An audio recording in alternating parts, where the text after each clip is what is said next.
এক লোক মাহফিল শেষ করে 11টার দিকে বাসায় ফিরেছে। তো বাসায় ঢোকার আগে তার ওয়াইফকে ফোন দিয়েছে। ফোন দিয়ে বলতেছে, এই মাহফিল শেষ, আমি কিন্তু বাসায় চলে আসতেছি, শুরু করার আগে তাড়াতাড়ি দরজাটা খুলো। তো স্ত্রী আবার রাতের খাবার স্বামীকে ছাড়া খায় না। তো স্ত্রী দরজা খুলে দাঁড়ায় আছে, স্বামী বেচারা আসছে। আসার পরে স্ত্রীকে বলতেছে, এই শুরু করার আগে রাতের খাবার দিয়ে দাও, খেয়ে নি। তো স্বামী ওয়াশরুম থেকে ফ্রেশ ট্রেশ হয়ে আসছে, স্ত্রী বেচারিও ডাইনিং টেবিলে খাবার দিয়েছে। এবার স্বামীও খেতে বসেছে, স্ত্রীও খেতে বসেছে। স্বামী আবার বলতে আরম্ভ করছে, শুরু করার আগে ফ্যানটা ছাড়া, খুব গরম লাগতেছে। এবার তো স্ত্রী রেগে মেগে আগুন, কি আসার পর থেকে শুরু করার আগে, শুরু করার আগে, শুরু করার আগে, কি শুরু করার আগে? স্বামী বলতেছে, এই তো শুরু হয়ে গেল, এই শুরু হয়ে গেল। মানে কি? ঝগড়া। নীলফামারীর ভাইয়েরা, এটা শুরু করা যাবে না। শুরু করবেন আপনারা? ঝগড়া করবেন? আমাদের ফ্যামিলি গুলো থেকে ঝগড়াকে আজকে থেকে আমরা নো বলে দিলাম। মানে না, ঝগড়াকে কি বললাম? সবাই বলতে পারেন না, আওয়াজ করে বলেন, ঝগড়াকে আমরা কি বলবো? নো। ঝগড়া করা যাবে না। শয়তান ঝগড়া বাঁধাতে খুব উস্তাদ। সহিহ মুসলিমের হাদিস, ইন্না ইবলিসা ইয়াদাউ আরশাহু আলাল মা সুম্মা ইয়াবআসু সারায়াহু। ইবলিস তার সিংহাসন গেড়েছে সাগরের উপরে। ইবলিসের সিংহাসন কিসের উপরে? বিশাল বড় সাগর আর মহাসাগরের উপরে। ইবলিস শয়তান তার সিংহাসন নিয়ে বসা। প্রতিদিন সকালবেলায় শয়তানগুলোরে মানব রাজ্যে পাঠিয়ে দেয়, যা তোরা মানব রাজ্যে চলে যা, যে মানুষকে ওয়াসওয়াসা দেয়, ওয়াসওয়াসা দিয়ে খারাপ কাজ করা। সারাদিন খারাপ কাজ করার পরে কি কি ওয়াসওয়াসা দিল, কি কি খারাপ কাজ মানুষের মধ্যে ঘটালো, সন্ধ্যাবেলায় সব শয়তান এসে ইবলিসকে বয়ান শোনায়। সন্ধ্যাবেলায় শয়তানগুলো এসে বলে, আমি এক লোককে দিয়ে মিথ্যা কথা বলিয়েছি। আরেক শয়তান বলে, আমি নামাজ কাজা করিয়েছি এক আল্লাহর বান্দাকে দিয়ে। আরেকজন বলে, আমি ওজনে কম দিয়েছি। আরেকজন বলে, আমি সুদের ব্যবসার মধ্যে টাকা লাগানোর ব্যবস্থা করে দিয়েছি। এক একজন এক একটা ওয়াসওয়াসা দিয়ে আল্লাহর মুমিন বান্দাদেরকে ধোঁকা দিয়েছে। এগুলোর ফিরিস্তি এসে সব শয়তানেরা ইবলিসকে শোনায়, কিন্তু কোনো কথাতে ইবলিসের মন ভরে না। কোন শয়তান এসে বলে, আমি তো এমন মদের আড্ডাখানায় নিয়ে গেছি আল্লাহর বান্দাদেরকে, এগুলো নামাজই পড়ে নাই, খালি মদ খেয়েছে। আবার কিছু শয়তান এসে বলে, আমি ক্যাসিনোতে নিয়ে গেছি, ওখানে খালি জুয়া খেলছে। আবার কিছু শয়তান এসে বলে, আমি বাজারের মধ্যে ফরমালিনের এই ওয়াসওয়াসা ঢুকাই দিছি। একটার পর একটা শয়তানি ফিরিস্তি তারা ইবলিসকে শোনায়, কিন্তু কোনো কাজই ইবলিসের মন ভরাতে পারে না। একজন এসে বলে, আনা মা তারাকতুহু বাইনার রাজুলি ওয়া ইমরাআতিহি হাত্তা ফাররাকতু। আমি একজন ইমানদার নারী পুরুষের মধ্যে ঝগড়া লাগায়া ওই ঝগড়া বাড়াতে বাড়াতে বাড়াতে বাড়াতে তালাক পর্যন্ত নিয়ে গেছে। নাউজুবিল্লাহ পড়বেন না? শয়তান এবার তার উপর খুশি হয়ে যায়। সব শয়তানগুলোকে ঠেলে ইবলিস এই শয়তানকে কাঁধে তুলে নাচতে শুরু করে দেয়। কারণ মুমিন বান্দার সংসার যদি ভেঙে যায়, শয়তান খুশি হয়ে যায়। আর মুমিন বান্দার সংসারে টিকে থাকলে খুশি হয়ে যায় কে? এজন্য নীলফামারীর ভাইরা, ঝগড়া করা যাবে না। দাম্পত্য জীবনকে সুখী করতে চাইলে ঝগড়াকে আমরা নো বলে দিব। ঝগড়া অনেক সময় হবে, কিন্তু এটাকে বাড়তে দেওয়া যাবে না। এটাকে আমরা স্পেস দিব না, ওইখানে থামাই দিতে হবে। রাজি আছেন তো সবাই? আল্লাহ রাসূল সাল্লাল্লাহু আলাইহি ওয়াসাল্লামের ফ্যামিলিতেও ঝগড়া হতো। আম্মা জান আয়েশা রাদিয়াল্লাহু তাআলা আনহার সাথে আল্লাহ রাসূল সাল্লাল্লাহু আলাইহি ওয়াসাল্লামের ঝগড়া হতো, হাদিসে পাওয়া যায়। কিন্তু এগুলো ছিল মধুর ঝগড়া, সুন্দর ঝগড়া। সুবহানাল্লাহ পড়েন। আল্লাহর হাবিব বলেন, ইয়া আয়েশা ইন্নী লা আ'লামু ইযা কুনতি আন্নী রাদিয়া ওয়া ইযা কুনতি আলাইয়া গাদবা। ও আয়েশা, তুমি কখন আমার উপর রেগে থাকো সেটাও আমি বুঝি, আবার কখন খুশি থাকো সেটাও বুঝি। আম্মা জান আয়েশা বললেন, ইয়া রাসূলুল্লাহ, ইয়া হাবিবাল্লাহ, কেমন করে আপনি বুঝেন যে আমি আপনার উপর রেগে আছি, আবার কেমন করে আপনি বুঝেন আমি আপনার উপর সন্তুষ্ট আছি? বিশ্বনবী বললেন, আয়েশা, তুমি যখন আমার উপরে খুশি থাকো, আমার উপর যখন তুমি রাজি থাকো, তখন তুমি দোয়ার সময় এইভাবে দোয়া করো, ওয়া রাব্বি মুহাম্মাদ, মুহাম্মাদের রব, আপনি আমাদের সব গুনাহগুলো মাফ করে দেন। আর যখন তুমি আমার উপর রেগে থাকো, তখন তুমি আমার নামটা মুখ দিয়ে উচ্চারণ করো না। ও আয়েশা, তখন তুমি দোয়ার সময় বলতে থাকো, ওয়া রাব্বি ইব্রাহিম, ইব্রাহিমের রব, আপনি আমাদের সব গুনাহগুলো মাফ করে দেন। যখন তুমি খুশি তখন আমার নামটা মুখে নাও, যখন তুমি আমার উপর রেগে থাকো তখন তুমি আমার নামটা মুখে নিতে চাও না। আম্মা জান আয়েশা বললেন, ইয়া রাসূলুল্লাহ, ইয়া হাবিবাল্লাহ, মা আহজুরু ইল্লা ইসমাক, আমি শুধু আমার মুখ থেকে আপনার নামটারে সরায় রাখি, আমার হৃদয় থেকে কোনোদিন আপনারে সরাতে পারি না।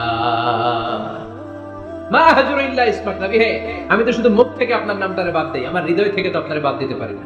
আমার হৃদয় পুরোটা জুড়ে শুধু আপনি আর আপনি। চিল্লায় পড়েন আল্লাহু আকবার। তার মানে আম্মা জান আয়েশাও আল্লাহ রাসূল সাল্লাল্লাহু আলাইহি ওয়াসাল্লামের উপর রেগে থাকতেন মাঝে মাঝে, বিশ্বনবী মাঝে মাঝে রাগ করতেন। একবার খুব বেশি রাগারাগি হয়ে গেল, অনেক ঝগড়া হয়ে গেল। এবার আল্লাহ রাসূল সাল্লাল্লাহু আলাইহি ওয়াসাল্লাম খেয়াল করলেন না এত ঝগড়া তো করা ঠিক হবে।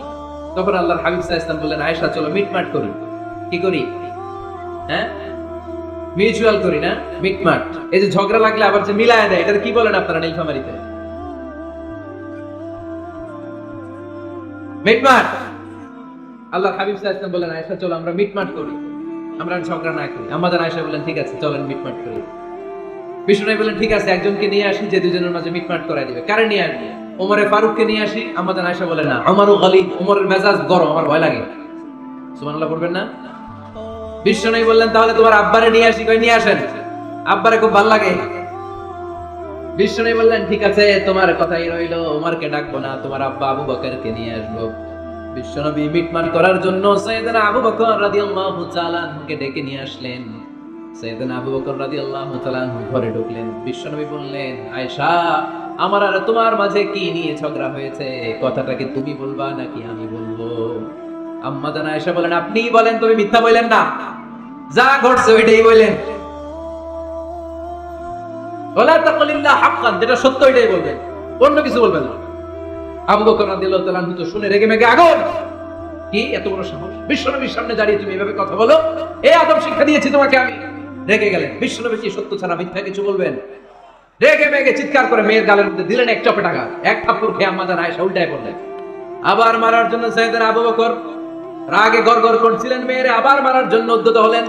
বিশ্বনবী অবস্থা ভয়ঙ্কর দেখে সাইয়েদনা আবু বকরের সামনে দুই হাত মেলে এইভাবে দাঁড়িয়ে গেলেন। বিশ্বনবীকে যখন আবু বকর রাদিয়াল্লাহু তাআলা আনহু দাঁড়াতে দেখলেন, সাইয়েদনা আবু বকর মুহূর্তের মধ্যে থেমে গেলেন। সুবহানাল্লাহ পড়ুন। সাইয়েদনা আবু বকর রাদিয়াল্লাহু তাআলা আনহু ঘর থেকে বের হয়ে গেলেন। এবার বিশ্বনবী আম্মা জান আয়েশার কাছে যেয়ে বলেন, ও আয়েশা দেখো আমি তোমারে মাইর থেকে বাঁচাইলাম, আমি না থাকলে তোমার বাবা তোমারে আজ শেষ করে ফেলতো, ঠিক কি না? আমি বাঁচাইছি তোমারে। ইয়া আয়েশা কাইফা রাআইতিনি আনখাসতুকি মিনার রাজুল, দেখছো আয়েশা কেমনে বাঁচাইলাম তোমারে? আজকে আমি না থাকলে এমন পিটতি দিত তোমার বাবা, একেবারে খবর হয়ে যেত। আম্মা জান আয়েশা লজ্জায় পড়ে গেলেন, হেসে দিলেন। বিশ্বনবীও হেসে দিলেন। সুবহানাল্লাহ পড়েন। দুইজনের এই হাসির আওয়াজ ঘরের বাইরে থেকে সাইয়েদনা আবু বকর শুনতে পেলেন। উনি শুনে তো অবাক, কি রে এতক্ষণ তৃতীয় বিশ্বযুদ্ধ, এখন আবার হাসে। ঘরে ঢুকলেন। ঘরে ঢুকার পরে আবু বকর রাদিয়াল্লাহু তাআলা আনহু বিশ্বনবীকে বলেন, ইয়া রাসূলুল্লাহ আশরিকানি ফি সিলমিকুমা কামা আশরাকতুমানি ফি হারবিকুমা। হে আল্লাহর রাসূল, আপনারা ঝগড়া লাগলে, আপনারা দুইজন ঝগড়া লাগলে মিটমাট করার জন্য আমারে যেমনি ডাকেন, আপনারা যখন সুখ আনন্দ আর হাসাহাসিতে ব্যস্ত থাকেন, ওই হাসির সময়গুলোতে শেয়ার করার জন্য তখনও আমার একটু ডাকেন। পড়েন সুবহানাল্লাহ। ও নবী, শুধু ঝগড়ার সময় ডাকেন না, শুধু মিলায় দেওয়ার জন্য ডাকবেন না। আপনাদের মধ্যে যখন সুখকর আনন্দময় হাসাহাসির মুহূর্তগুলো কাটে, ওই মুহূর্তগুলোতেও আমাকে এনে আপনারা শেয়ার করে দিয়েন। পড়েন সুবহানাল্লাহ। মুসনাদ আহমদ ইবনে হাম্বলের হাদিস। এই হাদিস প্রমাণ করে আল্লাহ রাসূল সাল্লাল্লাহু আলাইহি ওয়াসাল্লামের ঘরে ঝগড়া হতো স্ত্রীদের সাথে, তবে মধুর ঝগড়া, শিক্ষণীয় ঝগড়া। আওয়াজ করে বলতে হবে, ঠিক কি না? এজন্য ঝগড়া হবে, কিন্তু ঝগড়াকে বাড়তে দেয়া যাবে। তাহলে দাম্পত্য জীবন সুখময় করতে চাইলে 1 নম্বরে স্যাক্রিফাইস, 2 নম্বরে ঝগড়াকে আমরা কি বলে দিছি আজকে? বলে গেছি ঝগড়াকে কি বলবো? নো। তাসলিমা নামে একটি মেয়ে হারিয়ে গেছে। ওসি সাহেব বলেছেন পিছনে পুলিশের কাছে যদি পাঠিয়ে দিতে পারেন ভালো হয়। ছোট্ট মেয়ে দেখলে জিজ্ঞেস করবেন তোমার নাম কি, যদি বলে তাসলিমা, 6 বছর বয়স, ওকে পাঠিয়ে দিবেন। 3 নাম্বার, দাম্পত্য জীবন সুখময় করতে চাইলে দাম্পত্য জীবনের কোনো গোপন কথা কারোর সাথে শেয়ার করা যাবে না। এটা কবিরা গুনাহ, এটাকে হারাম বলে ঘোষণা দিয়েছে কে? এটাকে বিষ্ণু বলেছেন আযমুল আমানা। স্বামী স্ত্রীর মধ্যে যে অন্তরঙ্গ মুহূর্ত কাটে, এই মুহূর্তগুলোর কথা কারোর সাথে শেয়ার করা যাবে? নীলফামারীর যুবক ভাইরা চিল্লায় বলে, এগুলো শেয়ার করা যাবে?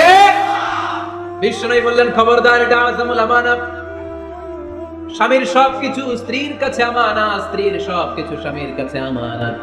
আবার বিষ্ণু বলেছেন, যারা স্বামী স্ত্রীর গোপন দাম্পত্য জীবনের কথা অন্যের কাছে শেয়ার করে দেয়, তারা হলো আশারুন নাস, পৃথিবীর মধ্যে সবচাইতে নিকৃষ্ট মানুষ। এরা নিকৃষ্ট, এদের চাইতে নিকৃষ্ট আর কেউ হতে পারে না। উলাইকা কাল আনআম বাল হুম আদাল। এরা পশুর চাইতে নিকৃষ্ট, যারা স্বামী স্ত্রীর প্রাইভেট কথা, পার্সোনাল কথা মানুষের কাছে বলে বেড়ায়। আর সিবাউ হারাম, এই গোপনীয় সব কথাগুলোকে অন্যের কাছে প্রকাশ করা হারাম করেছে কে? চিল্লায় বলতে হবে কে? তাহলে খবরদার, নিজেদের দাম্পত্য জীবনের কোনো কিছু অন্যের সাথে শেয়ার করবেন। আমাদের বোনরা অনেক সময় একসাথে বসলে পেটের কথা, পিঠের কথা সব বলে বেড়ায়, আছে না নাই? না বোনেরা, সব শেয়ার করলেও আপনাদের দাম্পত্য জীবনের কোনো কথা কখনো কারোর সাথে শেয়ার করতে পারবেন না। 4 নম্বর ফর্মুলা হচ্ছে অহেতুক সন্দেহ পরিহার করতে হবে। অনেক স্ত্রী আছে স্বামীরা খালি সন্দেহ করে, আছে না নাই? নীলফামারীতে এই সমস্যা নাই? আছে? এই যে ভুক্তভোগী পাওয়া গেছে, আছে না নাই? খালি সন্দেহ করে, এই তুমি ওদিকে তাকাই লাগে, ওই বেডের দিকে তাকাই লাগে, এই তোমার মোবাইল দাও, কারে ফোন দিলা দেখি, এই ফেসবুকের পাসওয়ার্ড দাও দেখি কি করছে, দেখি মেসেঞ্জারে কার সাথে চ্যাটিং করছে, আছে না নাই?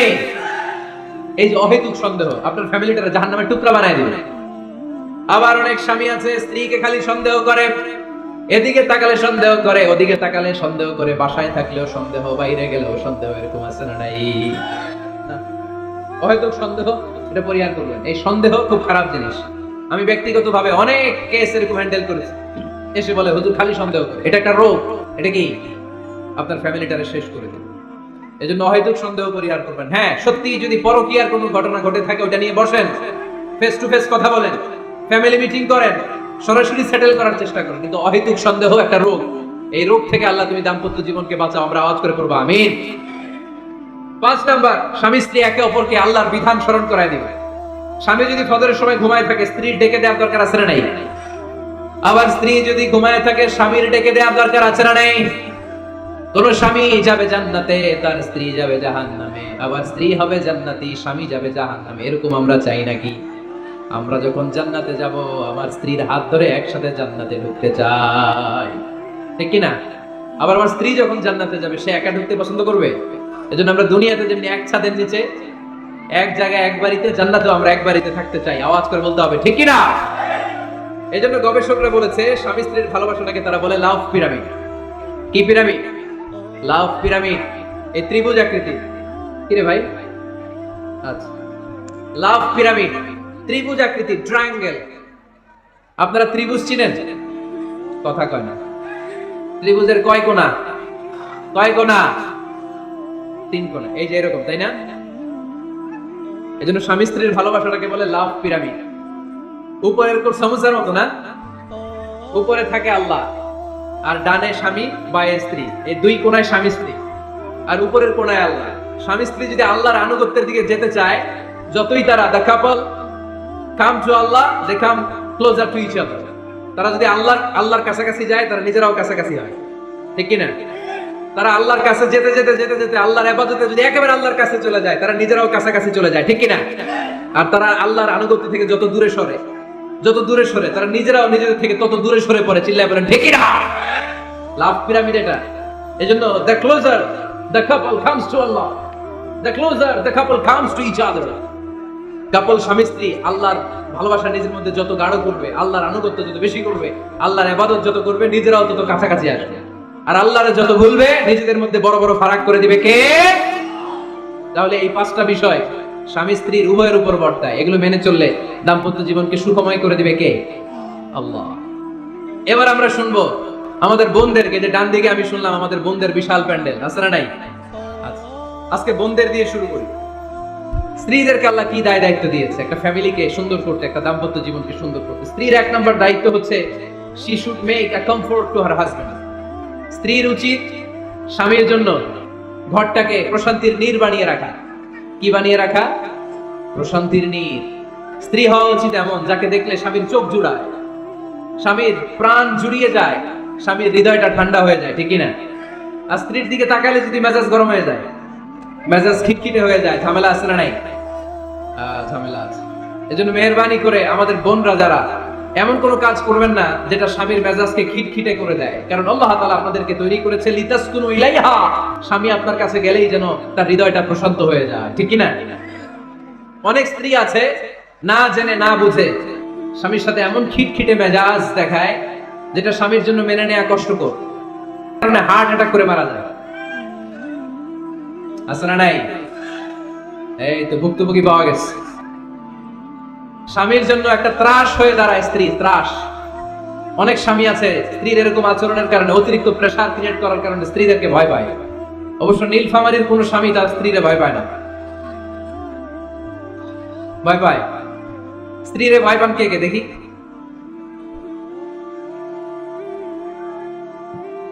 ভয় পান আপনারা? ভয় পান? হ্যাঁ, এক অফিসের বড় সাহেব তার স্ত্রীরা খুব ভয় পায়, প্রচন্ড ভয় পায়। তো সে মনে মনে ভাবলো, দেখি আমার অফিসের যারা স্টাফ আছে, ম্যানেজাররা আছে, এরা কতটুকু ভয় পায়, এরা ভয় পায় কিনা। তো একদিন সকালবেলা অফিসের সব স্টাফ গুলো একসাথে দাঁড় করায় বলতে, এই আপনারা যারা যারা আপনাদের স্ত্রীদেরকে ভয় পান তারা ডান দিকে যান, আর যারা স্ত্রীকে ভয় পান না এরা বাম দিকে যান। অফিসের সব কর্মচারী ডান দিকে চলে গেছে, সবাই ভয় পায়, একজন শুধু বাম দিকে। বাম দিকে কয়জন ভয় পায় না, আর যারা ভয় পায় এরা ডান দিকে, ডান দিকে সবাই। তো বড় সাহেব ভাবছে, আলহামদুলিল্লাহ আমার অফিসে একজন হইলেও বীর পুরুষ আছে। তো বীর পুরুষের কাছে যেয়ে বলে, ঘটনা কি, আপনি মোটেও ভয় পান না? কয়, স্যার প্রতিদিন অফিস করার জন্য যখন ঘর থেকে বের হয় আমার বউ আমারে বলে দেয়, খবরদার সবাই যেদিকে যায় তুমি কিন্তু ওইদিকে যাইবা না, সবাই যেদিকে যায় তুমি ওইদিকে গেলে খবর আসছে। বড় সাহেবকে খবরদার, এটা তো আরো ডরায়, ঠিক কিনা? এজন্য বোনদেরকে বলবো, লিতাসকুনু ইলাইহা, এমন ভাবে আপনি আপনার স্বামীর সামনে নিজেকে প্রেজেন্ট করেন যাকে আপনাকে দেখলে আপনার স্বামীর চোখ জুড়িয়ে যায়, হৃদয়টা প্রশান্ত হয়ে যায়, আপনাকে দেখলেই আপনাকে ভালোবাসতে মনে চায়, ঠিক কিনা? এজন্য রব্বুল আলামিন বলেন, আমি নারীদেরকে তৈরি করেছি লিতাসকুনু ইলাইহা, যেন পুরুষেরা স্ত্রীদের সংস্পর্শ যখন পায় পুরুষদের হৃদয়টাকে প্রশান্ত করে দেয়। কে? রব্বুল আলামিন বলেছেন, খাদিজার জন্য জান্নাতে আমি এমন একটা ঘর বানিয়েছি যেই ঘরের মধ্যে কোনো বিশৃঙ্খলা নাই। খাদিজার জন্য জান্নাতে এমন একটা প্রাসাদ আমি বানিয়েছি যেই প্রাসাদের মধ্যে কোনো আওয়াজ নাই, কোনো কোলাহল নাই, কোনো বিশৃঙ্খলা নাই।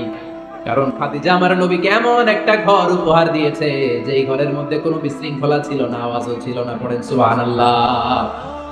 আল্লাহর রাসূল যখন সারাদিন কাফেরদের মাঝে কোরআনের দাওয়াত দিতেন, কোলাহল, মারামারি, জীবনের ঝুঁকি নিয়ে মক্কার কুরাইশদের মাঝে যখন দাওয়াত দিতেন, সব বিশৃঙ্খলা, ঝামেলা, গোলমাল শেষ করে রাতের বেলায় যখন খাদিজার ঘরে বিশ্বনবী ঢুকতেন, বিশ্বনবীর হৃদয়টারে প্রশান্ত করে দিত কে?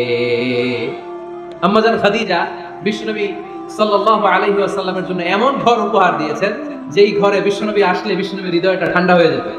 সুবহানাল্লাহ পড়েন।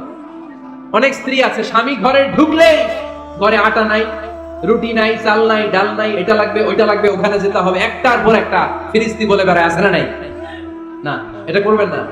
আপনার কি লাগবে এই সব দায় দায়িত্ব আল্লাহ তাআলা স্বামীকে দিয়েছে, স্বামীকে জানাবেন, তবে ধীরে সুস্থে, ধীরে সুস্থে স্বামীর জন্য ঘরটাকে এমন করে রাখতে হবে যেন ঘরে ঢুকলেই স্বামীর হৃদয়টারে প্রশান্ত করে দেয় কে?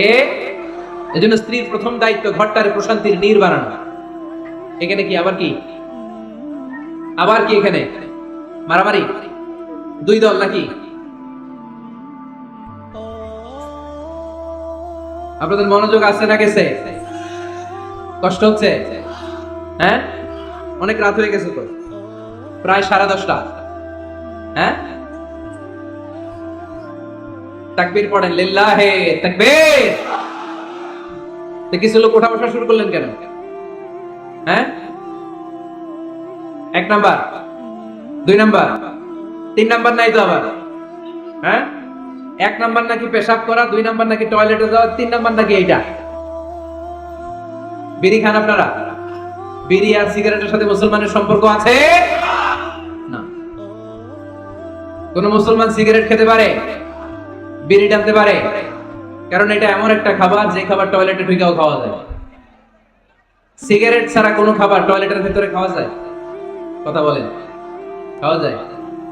এবং সিগারেট পৃথিবীর এমন খাবার যে খাবারের গায়ে এই খাবারের বদনাম লেখা থাকে, ঠিক কিনা? সিগারেট ছাড়া পৃথিবীর কোন খাবারে ওই খাবারের বদনাম আছে? কথা বলেন। ধরেন আপনাদের নীলফামারীতে নতুন 1 প্যাকেট বিস্কিট বেরিয়েছে, যে বিস্কিটের গায়ে লেখা এই বিস্কিট খাওয়ার 1 ঘন্টার মধ্যে ডায়রিয়া শুরু হবে। ওটা খাইবেন কে কে? খাবেন আপনারা? কি বলবেন দোকানদারে, তোর বিস্কিট তুই খা, তোর ডায়রিয়া হবে, ঠিক কিনা? কিন্তু সিগারেটের গায়ে কিন্তু লেখা থাকে স্মোকিং কজেস ক্যান্সার, ধূমপান স্বাস্থ্যের জন্য ক্ষতিকর, ধূমপান কর্কট রোগের কারণ, ধূমপান করলে এটা বিষপানের শামিল। এই সিগারেট এটা তৈরি হয় তামাক পাতা থেকে, টোবাকো প্ল্যান্টস। এই তামাক পাতা চাষ হয় নাকি নীলফামারীতে? হ্যাঁ, বাংলাদেশে সবচেয়ে বেশি, সবচেয়ে বেশি নীলফামারীর কোন থানায়? সদরে, শহর অঞ্চলে? আচ্ছা, এই তামাক পাতার চারদিকে বেড়া দেয়া লাগে না জানেন? কারণ ছাগলও মুখ দেয় না। তো যেটা ছাগলে খায় না ওটা মানুষ খেতে পারে? আওয়াজ করে বলেন। তাহলে ঝগড়ারে যেমনি আজকে আমরা নো বলে দিলাম, এই সিগারেট, এই মাদক, এগুলাকে আজকের প্রোগ্রাম থেকে আমরা নো বলে দিব। পারা যাবে? মাদককে আমরা নো বলে দিলাম। আওয়াজ করে বলেন, মাদক আর সিগারেটকে কি বললাম? নো। আল্লাহ তুমি বোঝার তৌফিক দান করো, আমরা পড়ি আমিন। একটা সুখী দাম্পত্য জীবনের জন্য স্ত্রীর 2 নাম্বার দায়িত্ব হচ্ছে স্বামীকে ইন্সপায়ার করা, স্বামীকে সাহস জোগানো, পিছন থেকে ড্রাইভিং পুশের মতো কাজ করা। কারণ স্বামীকে যখন স্ত্রী সাহস যোগায়, স্বামীর সাহস বেড়ে যায়, ঠিক কি না? আল্লাহর হাবিব সাল্লাল্লাহু আলাইহি ওয়াসাল্লামের কাছে কোরআনের আয়াত নাযিল হলো, ইকরা বিসমি রাব্বিকাল্লাযী খালাক খালাকাল ইনসানা মিন আলাক ইকরা ওয়া রাব্বুকাল আকরাম আল্লাযী আল্লামা বিল কলম আল্লামাল ইনসানা মা লাম ইয়ালাম। পড়েন আল্লাহু আকবার। সূরাতুল আলাকের 5 আয়াত হেরা গুহায় যখন নাজিল হয়ে গেল, বিশ্বনবী সাইয়েদনা জিবরাইলকে নিজ আকৃতিতে দেখলেন, পা থেকে মাথা পর্যন্ত দেখে বিশ্বনবী ভয় পেয়ে গেলেন। বিশ্বনবী সাল্লাল্লাহু আলাইহি ওয়াসাল্লাম জীবনে 2 বার সাইয়েদনা জিবরাইল আলাইহিস সালামকে ওনার আসল আকৃতিতে দেখেছিল। আওয়াজ করে বলতে হবে, কয়বার? এক হচ্ছে মেরাজ রজনীতে সিদরাতুল মুনতাহায়, 2 হচ্ছে প্রথম যখন কোরআনের আয়াত নাজিল হয়, বিশ্বনবী সাল্লাল্লাহু আলাইহি ওয়াসাল্লাম দেখলেন বিশাল একজন ব্যক্তি, পাটা হচ্ছে হেরা গুহায় আর মাথাটা হচ্ছে আকাশের উপরে। এই বিশাল একটা লোক, সে কোরআনের 5 আয়াত নিয়ে এসেছে সূরাতুল আলাক, আর বলতে শুরু করেছে, ইয়া মুহাম্মদ ইকরা, আপনি পড়ুন, আপনি পড়ুন, আপনি পড়ুন। 3 বার পড়ার আদেশ করার পরে বিষ্ণু সাল্লাল্লাহু আলাইহি ওয়াসাল্লাম পড়তে আরম্ভ করলেন, ইকরা বিসমি রাব্বিকাল্লাযী খালাক খালাকাল ইনসানা মিন আলাক ইকরা ওয়া রাব্বুকাল আকরাম আল্লাযী আল্লামা বিল কলম আল্লামাল ইনসানা মা লাম ইয়ালাম। বিষ্ণু সাল্লাল্লাহু আলাইহি ওয়াসাল্লাম পড়তে আরম্ভ করলেন। প্রথম কোরআনের আয়াত যখন নাজিল হয়ে গেল, বিষ্ণু সাল্লাল্লাহু আলাইহি ওয়াসাল্লাম ভয় পেয়ে গেলেন। হাত নাড়াচ্ছেন কেন আপনারা? হ্যাঁ, কি স্ক্রিনে দেখা যায়? আহারে কি আনন্দ আকাশে বাতাসে, সবাই খুশির ঠেলায়, খুশিতে আনন্দের ঠেলায় না? আল্লাহর হাবিব সাল্লাল্লাহু আলাইহি ওয়াসাল্লাম ভয় পেয়ে গেলেন। আপনাদের মনোযোগ তো নাই মনে হচ্ছে, তা হাত নাড়াচ্ছেন কেন? এদিকে তাকায়। খরগোশের কানের মতো কান দুইটারে খাড়া করে। কোরআনের আয়াত যখন নাজিল হলো, আল্লাহ রাসূল সাল্লাল্লাহু আলাইহি ওয়াসাল্লাম ভয় পেয়ে গেলেন। বিষ্ণু সাল্লাল্লাহু আলাইহি ওয়াসাল্লামের হৃদয় কাঁপতে আরম্ভ করলো। কোরআনের 5 আয়াত নিয়ে হেরা গুহা থেকে বিশ্বনবী আম্মা জান খাদিজাতুল কুবরা রাদিয়াল্লাহু তাআলা আনহার কাছে চলে আসলেন। এসে ডেকে বললেন, খাদিজা জাম্মিলুনি জাম্মিলুনি, কম্বল দিয়ে তুমি আমারে চাপা দাও, আমার ভয় লাগছে, মনে হয় আমি বাঁচব না।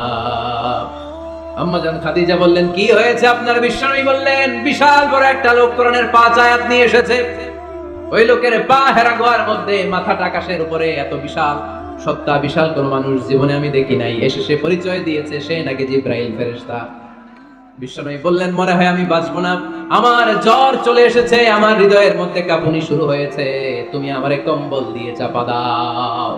আম্মা জান খাদিজা বললেন, ও নবী ভয় পাবেন না, আমার আল্লাহ কোনোদিন আপনারে অপমান করবেন না। সুবহানাল্লাহ পড়েন। ওয়াল্লাহি ওয়াল্লাহি লা ইউখজিক আল্লাহু আবাদা। নবী গো, আল্লাহ আপনারা অপমান করবেন না, কারণ আপনার মধ্যে এমন এমন ভালো ভালো গুণ আছে, এই গুণাবলীগুলি যে মানুষের মধ্যে থাকে তাকে আমার রব কোনোদিন অপমান করতে পারে না। চিল্লায় বলেন ঠিক কি না? নবী হে, ইন্নাকা লা তাসিলুর রাহিমা, আপনি আত্মীয়তার সম্পর্ক বজায় রাখেন।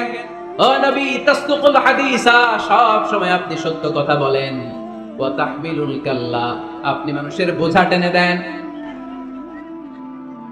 ওয়া তাকসিবুল মা'দুমা, যার উপার্জন করার কেউ নাই, নিজে গায়ে খেটে আপনি তারে উপার্জন করে দেন। ওয়া তুঈনু আলা নাওয়াইবিল হক, সত্য যেখানে বিপন্ন সেখানে আপনি সাহসী সৈনিকের মতো দাঁড়িয়ে যান। সুবহানাল্লাহ। নবী, আপনি ভয় পাবেন না, কারণ আপনি এমন অসাধারণ ব্যক্তিত্ব, এমন জনকল্যাণমূলক কাজের আঞ্জাম আপনি দেন, এরকম লোককে আল্লাহ কখনো অপমান করতে পারে? আপনি চালিয়ে যান, আপনাকে থামানোর মতো অপশক্তি গোটা বিশ্বে দ্বিতীয়টা নাই। চিল্লায় বলেন ঠিক কি না? বিশ্বনবীকে সাহস জুগিয়েছেন। এরকম সাহস জোগানোর মতো স্ত্রী আমাদের দরকার আছে না নাই? বিশ্বনবী সারাদিন বাইরে যখন কাফির মুশরিকদের অত্যাচার অনাচার সহ্য করে ঘরে আসতেন, আম্মা জান আয়েশা এমন সাহসিকতার বাণী শোনাতেন, এমন মোটিভেশন শোনাতেন, এমন ইন্সপায়ারেশন দিতেন, বিশ্বনবী সারাদিনের সব দুঃখ কষ্ট ভুলে গিয়ে এর পরের দিনের দাওয়াতি কাজের জন্য নতুন করে এনার্জি ফিরে পেতেন। চিল্লায় পড়েন আল্লাহু আকবার। এজন্য স্ত্রীর 2 নাম্বার কাজ হচ্ছে স্বামীকে সাহস জোগানো। 2 নাম্বার কাজ কি? স্বামীকে সাহস জোগানো, স্বামীকে সাপোর্ট দেয়া। স্ত্রীর 3 নাম্বার কাজ হচ্ছে স্বামীর ডাকে সাড়া দেয়া। কি দেয়া? স্বামী যদি স্ত্রীর সঙ্গ পেতে চায়, স্ত্রীর ওই ডাকে সাড়া দিতে হবে। রাতের বেলা স্বামী যদি স্ত্রীর সঙ্গ চায় আর স্ত্রী যদি সঙ্গ না দিয়ে চলে যায়, ফজর পর্যন্ত ওই স্ত্রীর উপর আল্লাহর ফেরেশতারা লানত দিতে থাকে, চিল্লায় পড়েন নাউযুবিল্লাহ। তবে হ্যাঁ, ভ্যালিড যদি কোনো কজ থাকে, ভ্যালিড কজ, অসুস্থতা, অন্যান্য কমপ্লেক্সিটি যদি থাকে সেটা ভিন্ন ব্যাপার। কিন্তু ইগোর কারণে, ইগো, মেজাজ দেখিয়ে, রাগ দেখিয়ে কোনো বোন যদি স্বামীর আহ্বানে সাড়া না দিয়ে মুখ ফিরিয়ে চলে যায়, ফজর পর্যন্ত আল্লাহর ফেরেশতারা ওই মহিলার উপর লানত দিতে থাকে, আওয়াজ করে পড়তে হবে নাউযুবিল্লাহ।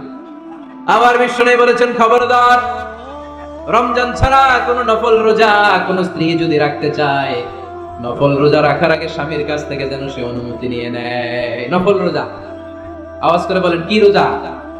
ফরজ রোজা না। দিনের বেলা যেহেতু রোজা রাখতে হয়, কোন নারী, কোন যুবতী নারী, বয়স্ক নারীদের কথা ভিন্ন, কোন যুবতী নারী যদি নফল রোজা রাখতে চায়, সে তার স্বামীর পারমিশন নেবে। কারণ হয়তো স্বামী দিনের বেলা স্ত্রীর সঙ্গ চেতে পারে, ঠিক কিনা? এজন্য স্বামীর কাছ থেকে পারমিশনের দরকার আছে না নাই? এরপরে 4 নম্বর দায়িত্ব, নিজের লজ্জাস্থানের হেফাজত করা। ফাসসালিহাতু খানিতাতুন হাফিযাতুন লিল গায়বি বিমা হাফিজাল্লাহ। আল্লাহ নেককার স্ত্রীদের বর্ণনা যখন কালামুল্লাহ মাজিদে দিয়েছেন, আল্লাহ বলেছেন নেককার নারীদের প্রথম গুণ, তারা সব সময় তাদের স্বামীদের আনুগত্য করে। 2 নাম্বার, তারা তাদের নিজের লজ্জাস্থানের হেফাজত করে। 4টা কাজ কোন নারী যদি দুনিয়াতে করে, 4টা, আওয়াজ করে বলতে হবে কয়টা? মাত্র 4টা কাজ কোন নারী যদি পৃথিবীতে করে, ওই নারীর জন্য জান্নাতের 8টা দরজা খুলে দিবে কে? আওয়াজ করে বলতে হবে, খুলে দিবে কে? বিশ্বনবী বলেন, আল মারাতু ইযা সাল্লাত খামসাহা, কোন নারী যদি 5 ওয়াক্ত সালাত পড়ে, সামাত শাহরাহা, রমাদানের রোজা রাখে, আতাআত বালাহা, স্বামীর আনুগত্য করে, হাফিজাত ফুরুজাহা, লজ্জাস্থানের হেফাজত করে, এই 4টা কাজ যদি কোন নারী দুনিয়ার বুকে করে, জান্নাতের 8টা দরজা তাদের জন্য খুলে দিবে কে? এজন্য দাম্পত্য জীবনকে সুখময় করতে হলে একজন স্ত্রীর 4 নম্বর দায়িত্ব হচ্ছে নিজের সতীত্বের হেফাজত করা। 5 নম্বর দায়িত্ব হচ্ছে স্বামীর সম্পদের হেফাজত করা। সাইয়েদনা আবু সুফিয়ান রাদিয়াল্লাহু তাআলা আনহু ছিলেন খুব কৃপণ মানুষ, বিষ্ণু ইসলামের শ্বশুর। সেই বুখারীতে এসেছে, ওনার স্ত্রী এসে আল্লাহ রাসূল সাল্লাল্লাহু আলাইহি ওয়াসাল্লামের কাছে বলেন, ইয়া রাসূলুল্লাহ, ইন্না আবু সুফিয়ান রাজুলুন শাহী।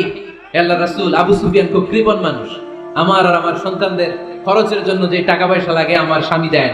এখন আমার স্বামীর অনুমতি ছাড়া সিন্ধুক থেকে টাকা নেয় আমার জন্য জায়েজ কিনা? আল্লাহর হাবিব বললেন, হ্যাঁ, স্বামী যদি কৃপণ হয় তাহলে ফ্যামিলির খরচের জন্য যতটুকু দরকার অতটুকু নিতে পারবা, ওইটারে ক্ষমা করে দিবে কে? আমাদের অনেকের মধ্যে অনেক কৃপণ লোক আছে না নাই? এখানে নাই মাশাআল্লাহ। এই কৃপণ লোক যদি থাকে, আপনার অনুমতি ছাড়াও ভাবি আপনার পকেট থেকে টাকা নিতে পারবে। আজকে সব গোমর ফাঁস করে দিলাম। কৃপণ যারা, তাদের পারমিশন ছাড়া পকেট থেকে, আলমারি থেকে টাকা নিয়ে যতটুকু দরকার ফ্যামিলির যতটুকু খরচ করা যাবে, অতিরিক্ত খরচ করা যাবে না। 6 নম্বর দায়িত্ব হচ্ছে ছেলে মেয়েদেরকে দেখাশোনা করা, ছেলে মেয়েদেরকে বুকের দুধ খাওয়ানো। অনেক মা আছে ছেলে মেয়েদেরকে বুকের দুধ খাওয়াতে চায় না, আসলে নাই? হ্যাঁ, ডানু খাওয়ায়, ডানু। আর কি খাওয়ায়? হ্যাঁ, মিল্ক বিটা আর নিডো, নেসলে, সেরেলাক আর হ্যাঁ বায়োমিল্ক। মাশাআল্লাহ, অনেক নাম জানেন তো আপনারা। তো মেডিকেয়ার, তো এই বুকের দুধ খাওয়াতে চায় না অনেক মায়েরা। মায়েরা যারা আছেন প্যান্ডেলে, আপনার বুকের দুধের মধ্যে বাচ্চাদের জন্য আল্লাহ রাব্বুল আলামিন ন্যাচারাল ভ্যাকসিন দিয়ে দিয়েছেন, চিল্লায় পড়েন সুবহানাল্লাহ। ন্যাচারাল, প্রাকৃতিক টিকা, বাচ্চার জীবনের প্রথম টিকাটা, সন্তানের জীবনের নবজাতক শিশুর প্রথম টিকাটা আল্লাহ তাআলা মায়ের বুকের শাল দুধের ভেতরে দিয়ে দিয়েছেন, সুবহানাল্লাহ পড়েন। টিকাগুলো তো বাজার থেকে কিনতে হয়, প্রথম টিকাটা আল্লাহ ফ্রি দিয়ে দিয়েছে, সুবহানাল্লাহ পড়বেন না? এজন্য রাব্বুল আলামিন বলেন, ওয়াল ওয়ালিদাতু ইউরদি'না আওলাদাহুন্না হাওলাইনি কামিলাইনি লিমান আরাদা আন ইউতিম্মা আর-রাদা'a। দুনিয়ার প্রতিটা মায়ের উচিত টানা 2 বছর তাদের সন্তান সন্ততিদেরকে দুধ খাওয়ানো। কয় বছর? আওয়াজ করে বলতে হবে, কয় বছর? মায়ের বুকের দুধ যে ছেলেগুলো খায় না, এদের ব্রেনের গ্রোথ হয় না, এগুলো হয় বলদা নাম্বার 1। কি হয়? বলদা নাম্বার 1। ফার্মের মুরগির মতো এগুলা। ফার্মের মুরগি দেখছেন? হ্যাঁ, ফার্মের মুরগি দেখবেন যে দোকানে যখন কিনতে যাবেন, এটারে নিয়ে যেখানে ওজন করে ওইখানে বসা রাখলে ওইখানেই বসে থাকে, আধা ঘন্টায় উঠবে না, এটা বসেই থাকে। আর গ্রামের মুরগি দেখছেন, দেশি মুরগি, ধরতে পারবেন এটারে? খবর আছে ঘাম ছুটায় ছাড়বে। তো মায়ের বুকের দুধ যেগুলা খায় এগুলো দেশি মুরগির মতো, আর এই নিডু খায় যেগুলো এগুলো এক নম্বর বলদা হয় আর ফার্মের মুরগির মতো হয়, ঠিক কিনা? উদাহরণটা দিলাম এই জন্য, আপনার সন্তানের ভবিষ্যতের কথা বোঝানোর জন্য উদাহরণটা দিয়েছি।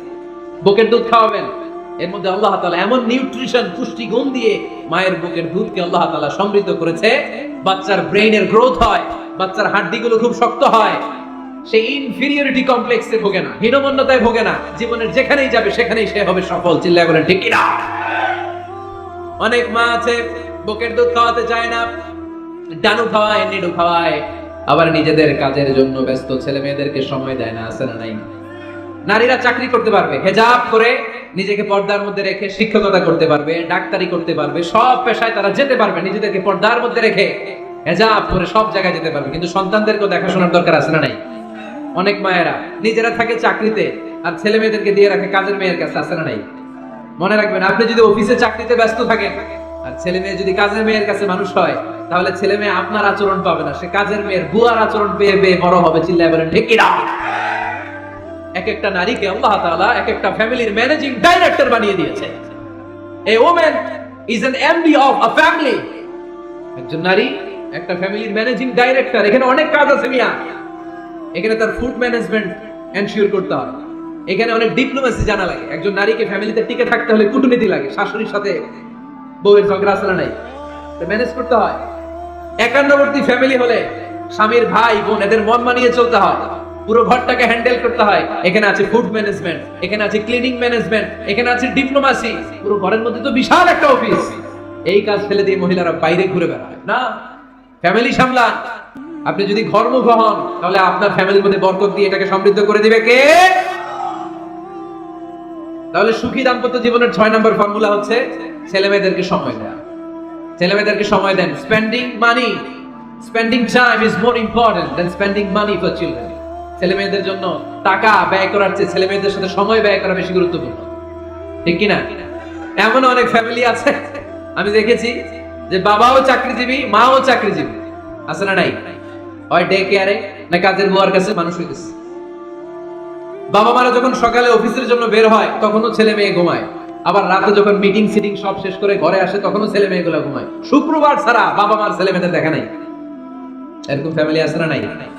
ঢাকাতে পারিবারিক এই ক্রাইসিস, এই সংকটগুলো আমরা প্রায় শুনি। আপনাদের নীলফামারীতে আলহামদুলিল্লাহ এগুলো নাই, তাই না? আল্লাহ তুমি আমাদের ফ্যামিলিগুলোরে বরকতময় করো, আমাদের ফ্যামিলিতে যেন আমরা জান্নাতি ইমেজ উপভোগ করতে পারি, তুমি তৌফিক দান করো। আওয়াজ করে পড়বো আমিন। 7 নম্বর দায়িত্ব, বিশ্বনবী বলেছেন খবরদার, স্বামী পছন্দ করে না এমন কোন লোককে স্ত্রী যেন ঘরে অ্যালাউ না করে। স্বামী পছন্দ করে না এমন কোন লোককে আপনার স্ত্রী ঘরে অ্যালাউ করতে পারবে? আবার বোনেরা খবরদার, আপনার স্বামীর পারমিশন ছাড়া, আপনার স্বামী পছন্দ করে না এরকম কোন লোককে আপনার ঘরে আপনি অ্যালাউ করতে পারবেন না। 8 নাম্বার, স্বামীকে আর্থিকভাবে সহযোগিতা করা। যদি স্ত্রী ধনী হয়, আমরা সব এক করে ফেলছি, আসলে ইসলামের দৃষ্টিতে স্বামীর ব্যালেন্স আলাদা, স্ত্রীর ব্যালেন্স আলাদা। স্বামীর যাকাত আলাদা, স্ত্রীর যাকাত আলাদা, ঠিক কি না? স্ত্রী ধনী হতে পারে, স্ত্রীর আলাদা সম্পদ থাকতে পারে। যদি স্ত্রীর সম্পদ থাকে, স্ত্রীর উচিত তার সম্পদ দিয়ে তার স্বামীকে এস্টাবলিশ হতে, স্বাবলম্বী হতে সহায়তা করা। যদিও এটা আল্লাহ তাআলা আবশ্যক করে দেন নাই, কারণ আর্থিক ফিনান্সিয়াল সব কাজগুলোকে স্বামীর উপরে খরচ করেছে কে? ফিনান্সিয়ালি 1 টাকা খরচ করা, 1 টাকার দায়ভার নেওয়া কোনো স্ত্রীর উপরে আল্লাহ আবশ্যক করে নাই। তারপরেও স্ত্রী যদি ধনী হয়, স্ত্রীর যদি জায়গা জমি থাকে, সম্পদ থাকে, তাহলে স্ত্রীর উচিত তার স্বামীকে স্বাবলম্বী হতে সহযোগিতা করা, ঠিক কিনা? আমরা মডেল হিসেবে আম্মাজান খাদিজা রাদিয়াল্লাহু তাআলা আনহার জীবনের দিকে যদি তাকাই, তাহলে দেখবো উনি অনেক মহিয়সী, গরিয়সী একজন ব্যবসায়ী নারী ছিলেন। আম্মাজান খাদিজা রাদিয়াল্লাহু তাআলা আনহা ওনার ব্যবসায় স্টাফ হয়ে বিশ্বনবী ওনার সাথে পরিচিত হলেন। বিশ্বনবীর আমানতদারিতায় মুগ্ধ হয়ে আম্মাজান খাদিজা বিশ্বনবীর বিয়ের প্রস্তাব দিলেন। আম্মাজান খাদিজা রাদিয়াল্লাহু তাআলা আনহার সাথে বিশ্বনবীর যখন বিয়ে হয়ে যায়, বিয়ের পরে আম্মাজান খাদিজা বলেন, ও বিশ্বনবী, আমার যত সম্পদ আছে, আমার ব্যবসায়ের যত মালামাল আছে, যত সম্পদ আছে, সব আমি আপনার পায়ের সামনে এনে রেখে দিলাম। আপনি দিয়ে দিলাম, সব সম্পদ আপনার আমি দিয়ে দিলাম। আপনি ইচ্ছে মতো মানুষকে দান করতে পারেন, খরচ করতে পারেন, দাওয়াতি কাজে, মুসলিমদেরকে আজাদ করার কাজে আপনি ব্যয় করতে পারেন। আওয়াজ করে পড়েন আল্লাহু আকবার। আম্মাজান খাদিজাকে যদি আমরা মডেল হিসেবে ধরি, তাহলে প্রতিটা বোনের উচিত তাদের যদি অর্থ কড়ি থাকে, সম্পদ থাকে, স্বামীকে স্বাবলম্বী হতে ওই সম্পদ দিয়ে সাহায্য করার দরকার আছে না নাই? কথা বলেন না কেন? 9 নাম্বার, স্ত্রীর দায়িত্ব দাম্পত্য জীবনকে সুখময় করতে নিজেকে স্বামীর সামনে বিউটিফাই করে উপস্থাপন করা। ওই যে কয় ঠিক আসছে, নিজেদের পক্ষে আসলেই ঠিক। নিজেকে বিউটিফাই করে মেকআপ করে স্বামীর সামনে উপস্থাপন করা। রাগ করবেন না আমার বোনেরা, আমি আপনাদেরকে খুব ভালোবাসি এবং বোনরাও আমাকে খুব ভালোবাসে। আমার একটা পেজ আছে আমার নামে ফেসবুকে, মিজানুর রহমান আজহারি। এই পেজে প্রতিদিন শত শত প্রশ্ন আসে। এই প্রশ্নের বেশিরভাগ প্রশ্ন আমাদের বোনদের। অনেক বোনরা বলে, হুজুর আপনার ওয়াজ আমরা শুনি কারণ আপনি আমাদেরকে খুব সম্মান দিয়ে কথা বলেন। আলহামদুলিল্লাহ, আমি আমার বোনদেরকে ভালোবাসি, মাদেরকে ভালোবাসি। আমি আমার মা বোনদেরকে বলবো, আপনারা নিজেদেরকে গুছিয়ে সাজিয়ে স্বামীর সামনে উপস্থাপন করুন। অনেক বোনেরা আছে বাইরে যাওয়ার সময় পার্লারিং করে মেকআপ করে সুন্দর জামা কাপড় পরে বাইরে যায়, আর স্বামীর সামনে আসলে বুয়ার মতো থাকে। আছে না নাই? স্বামীর সামনে পচা জামা, ছিঁড়া জামা, চুলের মধ্যে নাই সুগন্ধি, নিজেকে গুছিয়ে রাখে না, সামলে রাখে না, কাজের বুয়ার মতো নিজেকে উপস্থাপন করে স্বামীর সামনে। আর বাইরে গেলে মেকআপ করে পার্লারিং করে যায়। হওয়া দরকার ছিল উল্টা, বাইরে আপনি সাদা সিধা ভাবে যাবেন, বোরকা দিয়ে নিজেকে ঢেকে যাবেন। বাইরে যাওয়ার সময় কোনো নারী পারফিউম ইউজ করে যেতে পারবে না। নারীরা যত পারফিউম ইউজ করতে মনে হচ্ছে আপনার বেডরুমে, আপনার স্বামীর সামনে, ঠিক কিনা? স্বামীর সামনে পারফিউম ইউজ করে নিজেকে উজাড় করে সাজান স্বামীর জন্য। এই প্রতিটা সাজুগুজুতে সওয়াব আছে না নাই? ইসলাম কতটা চেক এন্ড ব্যালেন্স, কতটা ভারসাম্যপূর্ণ জীবন ব্যবস্থা। খবরদার, নারীরা ডিওডোরেন্ট ইউজ করে বাইরে যেতে পারবে, যেটা সে তার আর্মপিটে ইউজ করে, কিন্তু ঝাঁঝালো পারফিউম বোরকার উপর দিয়ে মেরে কোনো নারী বাইরে যেতে পারবে? কথা বলেন। সুনানে নাসাইর হাদিস, আল্লাহর হাবিব বলেন, আইয়ুমা ইমরাআতিন ইস্তা'জারাত নাফসাহা ফামাররাত আলা কওমিন লিয়াজিদু রিহাহা ফাহিয়া জানিয়া। কোন নারী যদি তার জামার উপর দিয়ে পারফিউম মেখে পুরুষ লোকের দৃষ্টি আকর্ষণের জন্য ঘরের বাইরে বের হয়, যতটা পুরুষ তার চেহারার দিকে লোলুপ দৃষ্টি নিয়ে তাকাবে, ততটা পুরুষের সাথে জিনার গুনাহ মহিলার আমলনামায় তুলে দিবে কে? পারফিউম মেখে যদি কোনো নারী বের হয় এই উদ্দেশ্যে যে ছেলেরা আমাদের প্রতি আকৃষ্ট হবে, যতটা ছেলে তার দিকে তাকাবে, প্রত্যেকটা ছেলের সাথে জিনার গুনাহ আল্লাহ তাআলা এমনি তার আমলনামায় তুলে দিবে। নাউজুবিল্লাহ পড়ে। এজন্য খবরদার, নিজেকে সাজিয়ে গুজিয়ে স্বামীর সামনে উপস্থাপন করুন, সাজিয়ে গুজিয়ে। অনেক স্ত্রীরা আছে ড্রাইভারের সাথে কথা বলার সময় মিষ্টি হাসি দিয়ে কথা বলে। বাজারে শপিং করতে গেলে আসসালামু আলাইকুম ভাই কেমন আছেন, কি সুন্দর আসসালামু আলাইকুম। স্বামীর সামনে আসলে আর এই মিষ্টি কথাটা নাই। আসলে নাই। বাইরে তোমার চিকন গলায় কিসের আসসালামু আলাইকুম? হ্যাঁ না, বাইরে আপনি আসসালামু আলাইকুম দিতে যাবেন না, ঝটপট করে কর্কশ ভাষায় কথা বলে শেষ। কেউ ফোন দিয়েছে, হ্যালো কে? স্বামীকে চায়, উনি বাসায় নাই, কাট।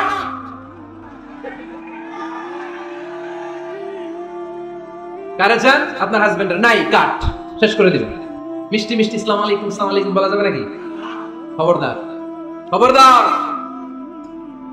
বাজার করতে গেলে কি মিষ্টি হাসি, দোকানে গেলে কি মিষ্টি আলাপ, ড্রাইভারের সাথে কি সুন্দর কথা, সিএনজি ওয়ালার সাথে কি সুন্দর আলাপ, আর ঘরে আসলে এই চেহারাটা এরকম করে রাখে। আছে না নাই? ঘরে আসলে স্বামীর সাথে খিটখিটে মেজাজ। না, আপনার উল্টো করে ফেলছেন আপনি। বরং স্বামী ছাড়া অন্যদের সাথে কথা শর্টকাটে সারবেন, যাতে কোনো ফিতনা চলে না আসে। চিল্লায় বলেন ঠিক কিনা? আর নিজেকে স্বামীর জন্য উজাড় করে সাজান, পার্লারিং করেন, বিউটিফিকেশন করেন, মেকআপ করেন, বেডরুমে পারফিউম মাখেন, নিজেকে উজাড় করে স্বামীর জন্য সাজান। সওয়াব দিয়ে আপনার আমলনামাটারে পূর্ণ করে দিবে কে? বিশ্বনবী যখন সফরে যেতেন, সফর থেকে ফিরে আসার সময় ডিরেক্টলি স্ত্রীর ঘরে যেতেন না। বিশ্বনবী একজনকে ঘরে পাঠিয়ে দিতেন, মদিনার উপকণ্ঠে কিছু সময় অপেক্ষা করতেন, আর বলতেন আজকে আমি আয়েশার ঘরে যাব, আয়েশারে যেয়ে বলে আমি এসেছি, কয়েক ঘন্টা পরে আয়েশার ঘরে আমি ঢুকবো। সুবহানাল্লাহ পড়ুন। স্ত্রীকে সময় দিতেন, কারণ স্ত্রী হয়তো কাজ করে, ঘর গুছায়, ঘেমে থাকতে পারে, তাকে নিজেকে গুছানোর জন্য সময়ের দরকার আছে না নাই? লম্বা সফর শেষ করে, সেই বুখারীর হাদিস, বিশ্বনবী যখন সফর শেষ করে মদিনায় ফিরতেন, ডিরেক্টলি স্ত্রীর কাছে যেতেন না, মদিনার উপকণ্ঠে ওয়েট করতেন এবং বার্তাবাহককে পাঠাতেন, যে বলো যে আজকে আমি সফিয়ার ঘরে থাকবো। সফিয়াকে সময় দিতেন 2-1 ঘন্টা, যাতে নিজেকে সাজিয়ে নিতে পারে। সুবহানাল্লাহ পড়ো। এজন্য প্রতিটা স্ত্রীর উচিত, আমার মা বোনেরা যারা আপনার মহিলা প্যান্ডেল থেকে শুনছেন, নিজেকে উজাড় করে স্বামীর জন্য সাজান।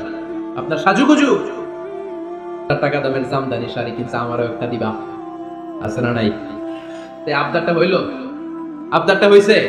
আপনি তো জানেন আপনার স্বামীর ক্যাপাসিটি কতটুকু। আমার বোনেরা, আমার মায়েরা, খবরদার, আপনার স্বামীর ভেতরে আপনার জান্নাত, আপনার স্বামীর ভেতরে আপনার জাহান্নাম। আপনার স্বামীর মনকে খুশি রাখতে পারলে জান্নাতের দরজাগুলো আপনার জন্য খুলে দিবে কে?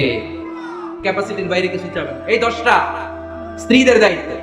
এই 10টা পয়েন্ট যদি কোনো স্ত্রী স্বামীর জন্য এইভাবে স্যাক্রিফাইস করে করে এইভাবে আঞ্জাম দিতে পারে, এই স্ত্রীদের জন্য জান্নাতের দরজাকে খোলা রেখেছে কে? আওয়াজ করে বলতে হবে, খোলা রেখে দিয়েছেন কে? আমাদের দাম্পত্য জীবন সুখী হোক, সমৃদ্ধ হোক, জান্নাতি আমেজে ভরপুর হোক, আমরা চাই কি চাই না? নীলফামারী সহ আল্লাহ গোটা বিশ্বের সব মুসলমানদের ফ্যামিলি গুলার তুমি জান্নাতি ফ্যামিলি। আল্লাহ তাআলা স্বামী স্ত্রী সম্পর্ককে কোরআনে পোশাকের সাথে তুলনা করেছেন। ড্রেস, কস্টিউম, পোশাক। আওয়াজ করে বলেন, কিসের সাথে তুলনা করেছেন? পোশাক। কেন পোশাকের সাথে তুলনা করলেন? কারণ পোশাক মানুষের লজ্জাস্থানের হেফাজত করে। ইট কভারস আওয়ার প্রাইভেটস। পোশাক, ড্রেস এন্ড কস্টিউম এটা আমাদের লজ্জাস্থানকে ঢেকে রাখে, আমাদের ঈমান বাঁচায়। তেমনি স্বামী তার স্ত্রীর চরিত্র হেফাজত করে, স্ত্রী তার স্বামীর চরিত্র হেফাজত করে, ঠিক কি না? এজন্য আল্লাহ তাআলা মেটাফরিক্যালি, রূপকভাবে স্বামী স্ত্রীকে পোশাকের সাথে তুলনা করেছেন। আবার